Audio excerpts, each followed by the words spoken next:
What did your life and work life look like before you made that decision to make that jump?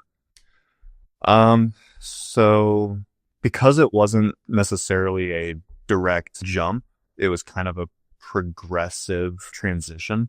I would say it's hard to, pinpoint like this was my life before, this was my life after. But if I were to go like prior to even talking with Ray about joining Audio Video 360, um, my life was pretty cushy. I kind of always lived a life of security.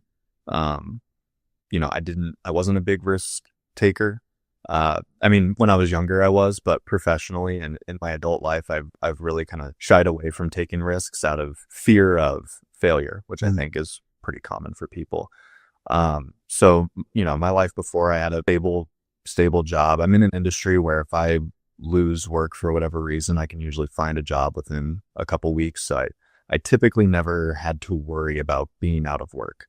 Um, and so I would say, yeah, I was very comfortable, very safe.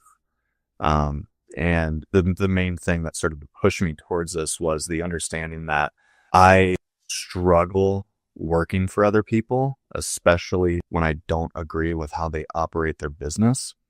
So one of the companies I worked for just did very shady things. I'm not going to get into it a whole lot, but Yeah. I just didn't agree with a lot of their practices. And that was frustrating being the customer facing person, because when customers had issues, it came back on me.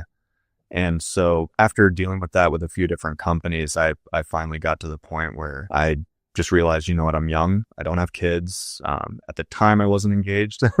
And so I was like, I don't have a whole lot to lose. And if I'm going to fail, if I'm going to make mistakes and have to restart, so to speak, now's the time to do it. There's not really going to be a better time. So that's really kind of what motivated me to take this leap. And there have been hard times. There's been hard months. There's been times where I wondered, are we going to make it through this? But ultimately, it's been a lot of testing of my mettle just to see like, what can I take and how hard am I willing to push myself to get through these things. And I think I've both impressed myself as well as my fiance and Ray, just with my bandwidth and my ability to handle it all. Yeah. So you're a partner. Yeah, we kind of have an interesting partnership agreement. I'm not like a 50-50 partner. So he is the owner of the company. I accrue a percentage of the company each year.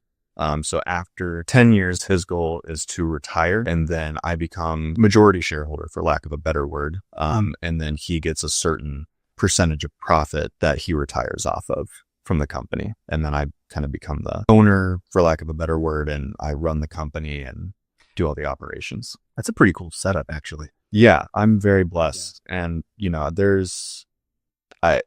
I feel like there's not a lot of people out there willing to give those kinds of opportunities out to people that they, unless they're family. Like family members do that all the time for each other, but to just meet somebody who was my boss and then for him to take me under his wing and mentor me and help me do this is really awesome. Yeah, that's cool, because like I'm like in a similar situation, but it's just amazing how like God puts people in your life. Yes. And you don't really think about it all that much when things are happening, but then things kind of settle and you're like, wow, like there's no coincidence in it. I don't think. I think it's designed, and it's just, man, you just kind of sit back in awe, really, when you kind of see things unfold and like, okay, and I think the real magic starts to happen when you obey, Yes. When God's telling you something, you're like, okay. And you follow, and then you're like, oh, wow. Like just good things happen, because I've just know from experience, when you don't obey, things just don't go. Things can go pretty bad. Yeah. And oh man, I mean, thankfully things never got super bad, but things, when I was younger, I didn't obey, and things didn't go well. And you kind of like, okay, all right, stop your hand and you kind of move on. But that's a really good setup that you have, because there is a lot of risk in like being a business owner. Right.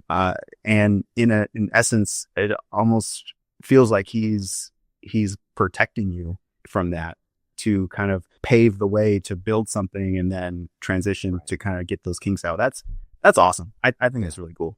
Yeah, it's really, and I mean, when I told my family about it, they were very skeptical. They're like, "Oh, you need to be getting this in writing. You need to, see why and make sure." And I'm like, if he wanted to screw me over, he he would have.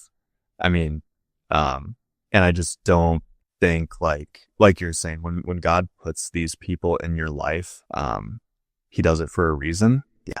And the timing just couldn't have been better. And like you were saying, when you don't obey, like there's been so many times where I'm like, oh man, I just don't think I can do that. Like, I don't think I can make that lifestyle change, or, whatever it may be. And then it's like, I don't have a choice. I find myself literally getting forced to make those changes if I want to get where I want to get to. Yeah. Like there is no having it both ways. You don't get to both go party every weekend and run a successful business. Not that that's what I was doing, but just for the analogy. Mm-hmm.